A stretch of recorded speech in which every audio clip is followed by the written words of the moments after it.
টাকা, আমরা তো মধ্যম শ্রেণীর মানুষ, কিন্তু মনে চাইছে একটু খেলা দেখতে, কিন্তু খেলা দেখবো, কিন্তু আমাদের থেকে তো টাকাটা এরা বিসিবি জোরপূর্বক নিল টাকাটা। ভাবছিলাম যে দেশের দুর্নীতি চলে গেছে, কিন্তু আসলে তো দেশের দুর্নীতি এখনো যায়নি, এখনো আছে। পরশুদিন কার খেলা বলতে পারি না, এটা মাঠে গেলে দেখতে পারবো।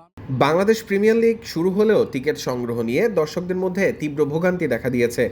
নগরীর চট্টগ্রামের এম এ আজিজ স্টেডিয়ামে টিকিট কিনতে এসে ভোগান্তিতে পড়ে আগ্রহী ক্রিকেট প্রেমীরা। অনলাইনে টিকিট কেনার প্রক্রিয়া নিয়ে অভিযোগ উঠেছে। টিকিট নিতে আসা দর্শকেরা জানিয়েছেন ওয়েবসাইটে টিকিট কিনতে ভ্যাট দিতে হয়, তাই তারা ভ্যাট ছাড়া নিতে টিকিট কাউন্টারে এসেছে। এখানে এসে দেখেন টিকিট নিতে হলে গুনতে হবে 15% ভ্যাট। টিকিটে 300 টাকা আছে, কিন্তু আপনার 45 টাকা বাদ দিয়ে কেন নেবেন? ওটা তো ভ্যাট, সে কারণে ব্যাটটা এটা এখানে 300 টাকার মধ্যে আছে।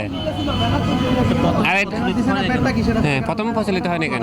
প্রথমে ওটা নাই, প্রথমে শুরু 300 300 200 200 আর সকালে 7টা। তারা নির্ধারিত কিন্তু 200 টাকা 300 টাকা 500 টাকা এরকম একটা নির্ধারিত, কিন্তু এরকম একটা নির্ধারিত প্রথমে শুরুতে প্রচলন হয়ে গেছে। এখন কিছুক্ষণ পরে এসে বলতেছে ব্যাট দিতে হবে। ব্যাট এটা কিসের জন্য ব্যাট? কি বাংলাদেশের নাগরিক কথা আসবি দেখি ব্যাট, না খেলা দেখবে বিজয় ব্যাট? অভিযোগ উঠেছে ঢাকা এবং সিলেটে ভ্যাট ছাড়া টিকিট পেয়েছে, কিন্তু চট্টগ্রামে ভ্যাট দিতে হবে। এটা জানার পর দর্শকদের মধ্যে ক্ষোভ জন্মায়।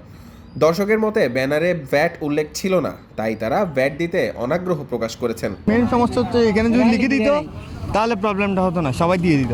এখন যেহেতু এখানে লিখছে 300 টাকা, তো সবাই দাবি করতেছে কেন, মানে 45 টাকাটা কেন দিবে? এরপর ক্ষুব্ধ দর্শক রাস্তা অবরোধ করে রাখে। রাস্তায় খুলনা টাইগার্সের টিম বাস প্র্যাকটিসে যেতে বিলম্ব হয়।